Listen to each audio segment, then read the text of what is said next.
Salam uşaqlar, 9 mart 2026 tarixində, yəni bugün buraxılış imtahanının birinci mərhələsi oldu və sualları vaxt itirmədən sürətli şəkildə izah etməyə çalışacağım ki, tez cavablarınızı yoxlayasınız. Birinci sualla başlayırıq, yəni 61-ci sual. Kvadratlar fərqi düsturu ilə gedəcəyik. 828 çıxılsın 72. Bir dəfə də 828-in üzərinə 72 gəlib 378-ə bölməliyik. Bərabərdir. 828-dən 72 çıxanda 6, burada 5, burada isə 7, 756. Toplayanda isə onları qalacaq 900. Bölünsün 378. Bunlar ixtisar gedəndə 2, 900-ü 2-yə vuranda cavabımız 1800. Deməli, C variantı yazanlar düz yazıb. 62-ci sualla davam edirik. Silsilə fərqini bizdən soruşur. Silsilə fərqinin D'nin AN çıx AM bölünsün N çıxılsın M düsturuna əsasən A28-dən A13-ü çıxırıq, bölürük 28 ilə 13-ün fərqinə. A28 elə 28-dir, A13 58-dir. Bölməliyəm bunların fərqi 15-ə. Yəni mənfi 30-u 15-ə böləcəm, cavabım edəcək mənfi 2. Hələ ki bu iki sual asan sualdır. Keçirik 3-cü sual 63. Kosinus 38 üstəcə kosinus 18-in cavabını bizdən istəyir. Bu kosinus alfa üstəcə kosinus beta düsturuna əsasən hesablanır. Cəmin hasilə çevrilməsidir. 2 kosinus alfa üstəcəl beta böl 2 vur kosinus alfa çıx beta böl 2 ilə gedəcəyik. Bərabərdir. 2 vurulsun kosinus 38 ilə 18-i toplayırıq. Topladığımız zaman edir 46. 46-nı da 2-yə böləndə 23 dərəcə eləyəcək. Düz topladım mı? 46 yox, 56. 56-nı 2-yə böləndə 28 dərəcə. Vurulsun, bir dəfə də çıxıb 2-yə bölməlisiniz. 38-dən 18-i çıxırsınız 20, 2-yə bölürsünüz 10. Yəni hazır düsturdu, yerinə qoyub hesablamaq lazım idi. Həmişə sizə nə deyirik? Düsturları əzbərləyin. Buraxılış imtahanında çoxsu konkret düsturlar olur ki, yerinə qoyub hesablayırsınız. 64-cü suala baxırıq. AC-nin uzunluğunu verib 20. BE-nin uzunluğunu 8, BN 8-dir. NC 17-dir, MN-i soruşur. Və paralellik verilib. Paralellik verilibsə bu iki bucaqlar, ikisinə də alfa deyək, bir-birinə bərabərdir. Çünki uyğun bucaqlardır, bəli, daxili bir tərəfli yox, uyğun bucaqlardır. Bu da beta olacaq və B bucağı ortaq bucaqdır. Deməli, bu MB-N3 bucağı oxşardır ABC 3 bucağına. Oxşardırsa alfanın qarşısında balaca 3 bucaqda dayanıb 8. Böyük 3 bucaqda alfanın qarşısında 8 və 17-nin cəmi 25 bərabərdir. Təpədəki B bucağının qarşısında kiçik 3 bucaqda X dayanıb, böyük 3 bucaqda isə həmin bucağın qarşısında 20 dayanıb. Deməli, X-i tapmaq üçün 20-ni 8-ə vurub bölməliyəm 25-ə. 20 ilə 25 ixtisar gedir. Burada 5 qalır, burada 4. 32-ni 5-ə bölməliyəm. Olacaq 6 tam 5-də 2, yəni 6 tam 14 cm. 64-də A variantı alanlar düz alıb. 65-ə baxırıq. 65-də deyir, prizmanın həcmi düsturu verilib, hündürlüyü və prizmanın oturacağının sahəsin. Prizmanın həcmi S oturacaq vurulsun H düsturu ilə hesablanır. Görürsünüz uşaqlar, konkret düstur yerinə qoyub hesablayacaq. Həcmin düsturunu verib 120, hündürlüyü 8 verib, oturacağın sahəsini istəyir. Hündürlüyün yerinə 8 yazırıq. Deməli, oturacağın sahəsini tapmaq üçün 120-ni 8-ə bölməliydik. O da eləyəcək 15 kvadrat santimetr, yəni A variantı. 66-cı sualla davam edirik. Eni verilibdir 40, uzunluğu K olan düzbucaqlının perimetrini tapın. Düzbucaqlının perimetri düsturu 2 vurulsun A üstəgəl B, yəni eni və uzunluğunun cəmi. 2 vurulsun, eni 40-dır, uzunluğu da K-dır. Və bunu elə belə də saxlayıb uşaqlar heç vurub açmayıb. 2 vurulsun, mötərizədə 40 üstəgəl K, cavab C variantı. Asan gedir suallar hələ ki, şükür Allaha. Deməli 67-ci sual. Bu neçənci idi mən yazan? 66 idi. Nömrəsini düzəldim. 67-ci suala baxırıq. Bizə deyir ki, buradakı şərti ödəyən natural ədədlərin sayını tapın. Bir tərəf qapalı, bir tərəf açıq olarsa elə böyükdən kiçiyi çıxırsınız, cavabı yazırsınız. Deməli 6 natural ədəd var və yaxud saya bilərsiniz. 17, 18, 19, 20, 21 və 22. Artıq 23-ü almayacaq. Cavab C variantında verilib. Keçirik 68-ci suala. Deyir, sinifdə 24 şagird var. Bu şagirdlərdən 2 növbətçini və neçə üsulla seçmək olar? 2 dənə növbətçi seçəcəksiniz uşaqlar. İkisi də yəni eyni işi görəcək. Eyni işi görəcəklərsə, onda kombinzonla seçməlisiniz. 24 şagirdimiz var. Bunlardan 2 dənə növbətçi seçməliyik. Yəni kombinzonun açılışı düsturuna əsasən 24 faktorialı bölməliyəm 24 ilə 2-nin fərqinin faktorialına, bir də 2 faktorial məxrəcdə yazılmalıdır. 22-dən sonraki ədəd yuxarıda qalır, ədədlərin hasili 23 və 24. Aşağıda isə 2 faktorial nə deməkdir? Elə 2. Burada 24 ilə 2 ixtisar gedəcək. 23-ü vurmalısınız 12-yə. Vurup yazaq buradakı səhv etməyim. 2 dəfə 3, 6, 2 dəfə 2, 4, 1 dəfə 3, 3, 1 dəfə 2, 2. Deməli, cavabınız olacaq 276. 276 variantını seçənlər düz yazıbdır. Və keçirik 69-cu suala. Deyir ki, 40% bu ədəd olan, bu ifadənin qiymətinə bərabər olan ədədi tapın. Deməli, uşaqlar, birinci bu ifadənin qiymətini hesablayaq. 4,5 onda 45 deməkdir. Bunu 1,3-2-yə, yəni 3-5-ə vurmalıyam. Üzərinə gəlməliyəm 2,5-i. Baxaq. 3 ilə 45-i ixtisar etsəm burada qalacaq 15. 5 ilə 10-u ixtisar etsəm burada qalacaq 2. 15-i 2-yə böləndə 7,5. Üzərinə 2,5 gəl, alınsın cavab 10. İndi bizə deyir ki, bir ədəd var, onun 40%-i 10-dur. Ədədin özünü tap. Ədədin özünə də 100% desən, x olacaq. X-i tapmaq üçün 100-ü 10-a vurub bölməlisən 40-a. O da sıfırları aparsaq 100-ü 4-ə bölmək sayılır. Cavab 25, Y variantı olacaq. 70-ci sualla davam edirik. 70-də deyir ki, şəkildə verilənlərə görə alfa bucağını tapın. Bunlar həm 40 dərəcəli bucaq, həm də alfa dərəcəli bucaq. İkisi də eyni qövsə söykənib. Biz nə demişik? Eyni qövsə söykənən daxilə çəkilmiş bucaqlar bərabərdir. Deməli, o da 40 dərəcə olacaq. Uşaqlar, hələ ki suallar çox asan gedir, çox qəşəng gedir.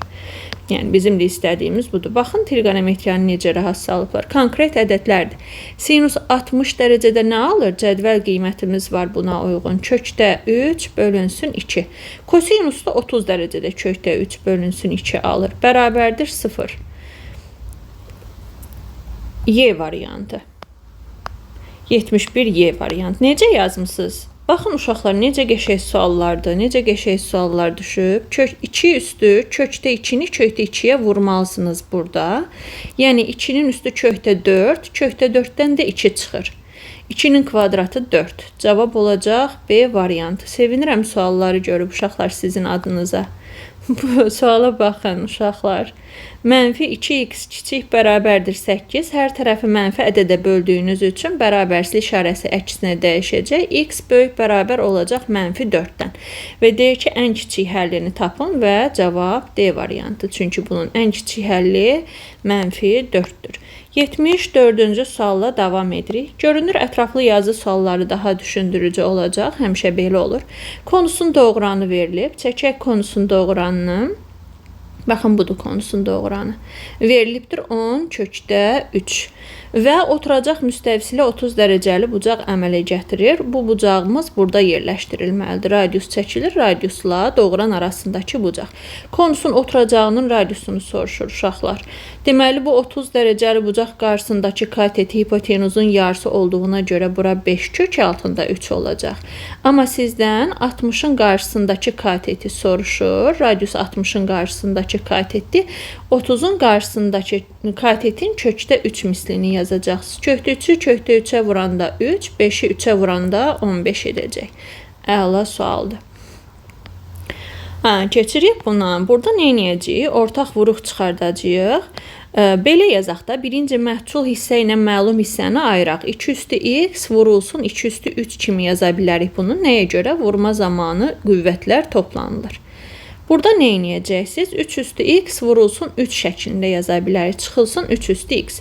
Yuxarıdan birinci tərəfdən 2 üstü x-i ortaq vuruq çıxarsaq, qalar 2-nin kubu, yəni 8, çıxılsın, burada da 6. Sağ tərəfdən isə 3 üstü x-i ortaq vuruq çıxarsaq, qalar 3, çıx. Bu 3 üstü x vurulsun 1 kimi düşünsəniz 1. 8-dən 6 çıxanda 2, 3-dən 1 çıxanda 2 ixtisar gedir. 2-nin üstü x kiçikdir 3-ün üstü x-dən. Bizə deyir ki, ən kiçik həlli tapın. Gəlin bunu belə eləyək. Hər tərəfi 3 üstü x-ə bölək. Onda 2 üstü x bölünsün 3 üstü x kiçikdir 1 qalır. Müsbət ədədə böldüyünüz üçün bərabərlik işarəsi dəyişilməyəcək. 3-də 2 üstü x kiçikdir 1-dən. Biri də uşaqlar mən 3-də 2 üstü 0 yaza bilərəm. Düzdürmü? Və burada 3-də 2-ləri açsanız, funksiya azalan funksiya olduğu üçün, çünki 3-də 2 0 ilə 1-in arasında olanda azalırdı üslü funksiya. Bərabərsizlik işarəsi əksinə yerin işarəsini dəyişəcək. 0-dan böyük ədədlər ödəyəcək bunu. Onun da ən kiçik qiyməti olacaq 1. Kim 1 yazıbsa, doğru yazıb uşaqlar, təbrik edirəm. Deməli, keçirik 76-cı suala. AB 2 rəqəmli ədədi üçün kök altında AB natural ədəd olarsa, belə AB ədədləri arasından təsadüf seçilmiş bir ədədin tək ədəd olması hadisəsinin ehtimalını tapın. Uşaqlar, səhv eləmirəmsə, bu yeni toplu kitabına salınmış sualdır. Yəni, toplunun özündən götürülüb. AB ədədləri, yəni hansı 2 rəqəmli ədədlərimiz var ki, bizim onlardan kök çıxır. Birinci 2 rəqəmli ədədimiz kök çıxan 16-dır. Kökdə 16 yaza bilərsiniz. Sonra 25 yaza bilərsiniz. 36, yəni 6-nın kvadratı, 7-nin kvadratı, 8-in kvadratı. Bunlar hamısını bir-bir yazmaya da bilərsiniz. Konkret bildiniz neçə dənə ədəddir. Mən hamısını yazdım. Amma hamısını deyəsən yazmam. Baxım, 4-ün kvadratı 4, 5, 6, 7, 8, 9. Bəli, 10-un kvadratını artıq yaza bilmirsiniz, 3 rəqəmli ədəddir. Bizim cəmi neçə dənə 2 rəqəmli ədədimiz var? Bizim cəmi 90 dənə 2 rəqəmli ədədimiz var. 90 dənə. Bunların içindən deyir, təsadüfi seçilmiş bir ədədin tək ədəd olması ehtimalını tapın. Baxın, ümumi halların sayını məxrəcə yazmalısınız. 90 aşağıya yazılacaq. Təsadüfi seçilmiş bir ədəd olmalıdır. Özdə kökün altında yazanda da kök çıxmalıdır və özdə tək ədəd olmalıdır. Deməli, 16 kök altında 16-nın cavabı tək ədəd deyil. AB ədədləri arasından təsadüf seçilmiş bir ədədin tək ədəd olması. Kökün cavabı, bax, budur tək, bir də budur tək. 90-da 3. Bir də oxuyum görə diqqətsiz etmədim. AB kök altından çıxanda natural ədəd verməlidir. Bəli, bu hallarımız. Və həmin o AB ədədlərimizdə tək ədəd olmalıdır. O da 25-dir, 49-dur, 81-dir. 90-da 3 və ixtisar edəndə ehtimalın cavabını alırsınız 30-da 1. Kim 30-da 1 almışsa doğru alıb. Uşaqlar, 77-ci sualla davam edirik.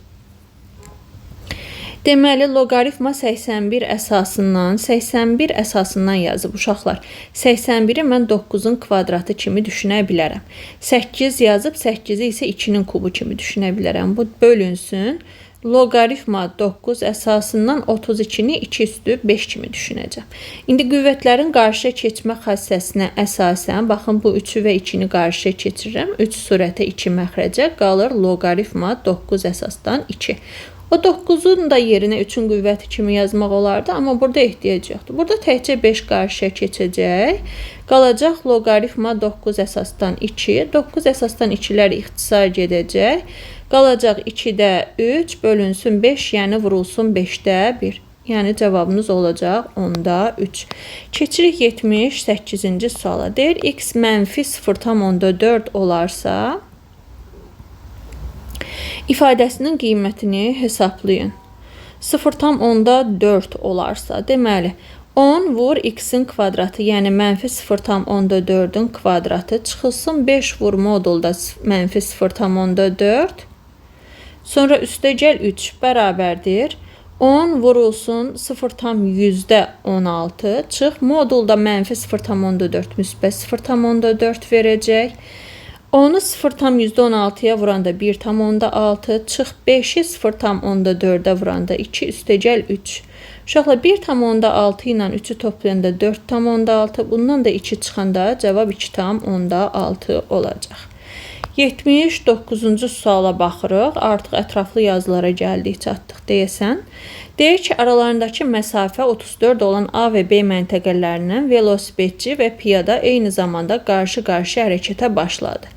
A'dan hərəkətə başlayan velosipedçinin sürəti piyadanın sürətindən 8 km bölünmüş saat çoxdur. Bax, V olsun piyadanın sürəti, piyada. Velosipedçinin sürəti də bundan 8 km bölünmüş saat çoxdur, velosipedçi. A ilə də B-nin arasındakı məsafə 34-dür. Deyir ki, velosipedçi A'dan 24 km məsafədə olan C məntəqəsinə piyadadan 0,5 saat tez çatarsa, eyni zamanda qarşı-qarşıya hərəkətə gedib. Bir dəqiqə. C məntəqəsinə A'dan B-yə qarşı-qarşıya, biri bu tərəfə gəlir, biri bu tərəfə gəlir. Bir dənə də C məntəqəsi var. Sonra deyir ki, velosipedçi A'dan 24 km məsafədə olan C məntəqəsinə, bax, buradan bura 24 km-dir. Onda buradan bura qədər nə qədər olacaq? Buna baxaq, çünki ümumi yolun uzunluğu 34 idi. 34 kilometr. Onda bura olacaq 34'dən 20 çıxanda 10 kilometr. Deyir, velosipedçi piyadadan 0,5 saat tez çatarsa, 0,5 saat tez çatmaq, velosipedçi 24 kilometr gedib, piyada 10 kilometr gedib. Piyada tutaq ki, T qədər zaman sərf eləyibsə, bu ondan T çıxılsın 0,5 az sərf eləyib zaman. Deməli, zamana görə tənlik qura bilərsiniz və ya tənliklər sistemi ilə gedə bilərsiniz. Uşaqlar, 24 kilometr gedibdir birincisi. Gəlin, neyniyək? 24 kilometr yol gedib birincisi. S bərabərdir. V vur T-dən istifadə edib sistemlə gedəcəm, uşaqlar. Deyir, sistem qurun, yox. Bir məchul təyinlə də gedə bilərsiniz, sistemlə də. 24 bərabər deyir. Bax, bunun getdiyi yolu tapmaq üçün 24 getdiyi yoldur. Sürətin zamana vurmalıyam. Velosipedçinin sürəti V üstəgəl 8 idi. Sərf elədiyi zaman da T çıxılsın 0,5. İkincisinə baxanda 10 kilometr yol gedibdi piyada. Piyadanın sürəti V idi və zamanı, yola sərf elədiyi zaman T-dir. İndi bizdə nəyi soruşur? Piyadanın sürətini soruşur, V-ni soruşur. Uşaqlar, yuxarını açacağım. 24 bərabərdir VT çıxılsın 0,5 V üstəgəl 8T çıxılsın 8'i 0,5'ə vuranda 4. İndi burada VT-nin cavabının 10 olduğunu mən bilirəm. Onda VT-nin yerinə 10 yazacağım. Çıxılsın 0,5 V üstəgəl 8T çıx 4. Deməli, 24 burada 10'dan 4 çıxanda 6 qalır. O 6'nı sol tərəfə keçirdib çıxsam 18 olur. 18 bərabərdir. 8 T'ni birinci yazıram. Çıxılsın 0,5 V'ni də 2'də 1 V yazacağım. Mən rahat hesablayayım deyə. Gördünüz, indi burada VT cavabı 10 idi. Mən burada V'ni ya da T'ni tapıb gətirib əvəzləmə edə bilərəm. T'nin yerinə yazıram.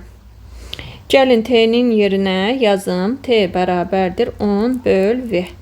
T'nin yerinə 10 böl V yazanda çıxılsın. Burada V bölünsün 2 olacaq. Bərabərdir. 12 bərabərdir 80 böl V. Çıxılsın V bölünsün 2. Yəni ortaq məxrəcə gətirsə 2V-də 160 çıxılsın V kvadratı. 18'in məxrəcinə 1 atıb mən bunu çarpaz vuracağım. Onda belə olacaq. 36V bərabərdir 160 çıx V kvadratı və V kvadratı üstəgəl 36V çıx 160. Ətraflı yazılar başlayan kimi uşaqlar gördüyünüz kimi sualların səviyyəsi dəyişdi. 2 dənə ədəd var, vuranda mənfi 160, toplayanda isə mənfi 36. Bu ədədlərimiz mənfi 40 və 4'dür. Baxaq, bir də yoxlayaq, bəli.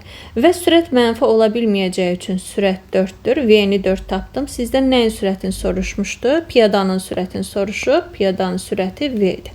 4 yazanlar düz yazıb. Uşaqlar, sistem tənlikdə qura bilərsiniz. Bir məhcullu tənliklə, yəni ya zamana, ya da sürətə görə bir məhcullu tənlik qurub, oradan da gedə bilərsiniz. Yəni, hər iki halda sizin həlliniz doğru qəbul olunacaq və tam bal veriləcək.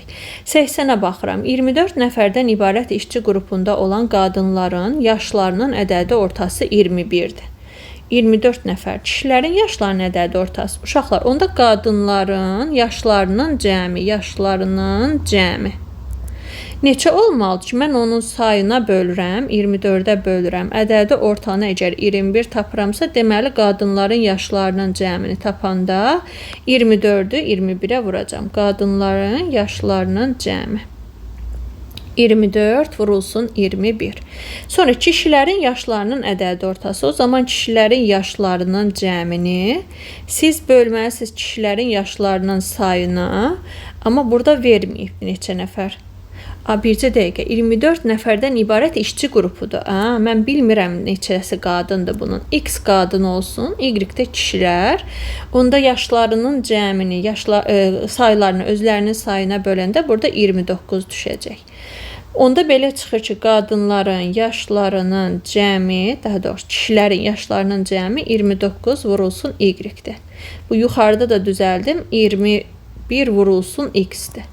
21 vurulsun X. Bax, 21X qadınların yaşları cəmi 24, 29 Y kişilərin yaşlarının cəmi və mən əlavə olaraq bilirəm ki, X ilə Y, yəni ümumi qrupun adamlarının sayı 24 nəfərdir. Sonra deyir, qrupdakı bütün işçilərin yaşlarının ədədi ortası 26-dır. Bütün işçilərin yaşlarının ədədi ortasını tapmaq üçün qadınların yaşları cəmi üstəgəl kişilərin yaşları cəmini bölməliyəm onların sayına, yəni 24-ə. Bu da bərabər olmalıdır 26-ya. Baxın bunu 21x üstəgəl 29y bərabərdir 24-ü 26-ya vurmalıyam və yazmalıyam. Gəlin yazım 24 vurulsun 26. Belə saxlayıram hələ ki. Və bir də x üstəgəl y 24-ə bərabərdir. Mən onların hər birini 21-ə vurub gətirib bunun altında sistem həll edəcəm. 21x üstəgəl 21y bərabərdir 24 vurulsun 21. Tərəf-tərəfə çıxsam bunlar gedir. 29y-dən 21y çıxsam 8y bərabərdir. 26 dənə 24-dən 21 dənə 24 çıxanda qalır 5 dənə 24. Və burada 24 ilə 8-i ixtisar etsəm, y-in cavabını alıram 15. Qrupda neçə kişi var idi? Mən kişilərin sayına zaten y demişdim. Baxın, deməli tapdığınız bu 15 elə y-lərin, yəni kişilərin sayını verir. Cavab eləyəcək 15. Keçirəm 81-ci suala. 81-ci sualda funksiyanın düsturu verilibdir. F, x bərabərdir ax kvadratı üstəgəl bx üstəgəl c. Burada da 90 dərəcə verilibdir. AC perpendikulyardır BC-yə. C, O'nun uzunluğu. Bax, buranın uzunluğu 5-dir. BO 25 AO-ya bərabərdir. AO-nun uzunluğunu mən M yazıram. Bura isə ondan 25 dəfə çoxdur. 25 M yazıram. Onda bu düzbucaqlı üçbucağa görə h kvadratı bərabərdir M-in düsturunu Evklit bərabərliklərindən hamımız tanıyırıq. Yəni, hipotenuza çəkilmiş hündürlüyün kvadratı, 5-in kvadratı bərabərdir. Hipotenuz hansı hissələrə bölünübsə, onlara proyeksiyalar demişik də, onların kvadratına. Düz yazdım hər şey. 25 bərabərdir M-in kvadratı vur 25. Burada M kvadratı 1 olacaq. M də bərabərdir, demək 1-ə. M 1-ə bərabərdir, amma koordinat olaraq bu sol tərəfdə olduğu üçün buna mənfi 1 yazmalıyıq uşaqlar. Uzunluq olaraq 1-dir, amma sol tərəfdədir mənfi 1.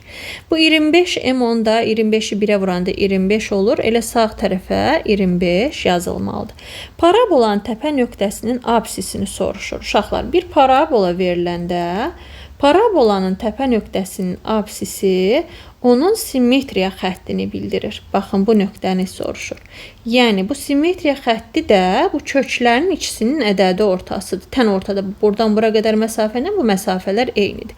Siz sol tərəfi -1, sağ tərəfi 25 almısınız. Təpə nöqtənin absisi x0 ilə işarə etsək, köklərin cəminin yarısı -1 üstəgəl 25 bölünsün 2. 24-ü də 2-yə böləndə cavabınız olacaq 12. Kim 12 tapmışsa doğru tapıb. Və keçirik 82-ci suala. Ətraflı yazı sualları düşündürücü suallardır uşaqlar. Yəni əvvəlki sualları nə qədər asan qoymuşlarsa, buradakılar düşündürücüdür.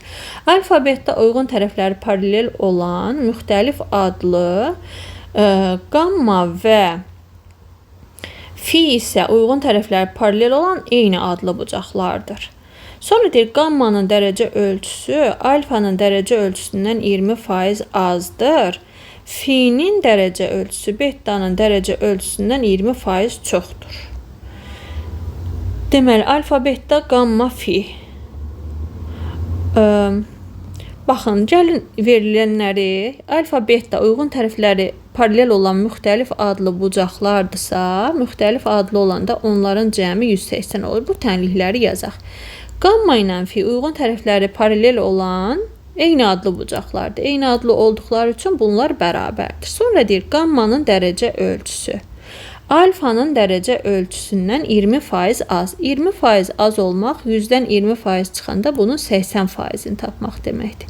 Və ixtisar etsək 20-yə 5-də 4 alfa deməkdir. Sonra fi'nin dərəcə ölçüsü bettanın dərəcə ölçüsündən 20% çoxdur. Betta vur 20% çox, 100-ün üzərinə 20 gəlib, vur 120 böl 100 yazmalısınız. 20-yə ixtisar edəndə burada 6, burada 5. Yəni 5-də 6, betta qalacaq. Alfa, bettanın hər birinin dərəcə ölçüsü bizdən soruşulur. Uşaqlar, mən burada yazmışam ki, qamma fi'yə bərabərdir. Qammanı 5-də 4 alfa aldım, fi'ni 5-də 6 alfa. Yazmalıyam ki, 5-də 4 alfa üstəgəl 5-də 6 betta, üstəgəl yox, bərabərdir. Axı, onlar bərabərdir.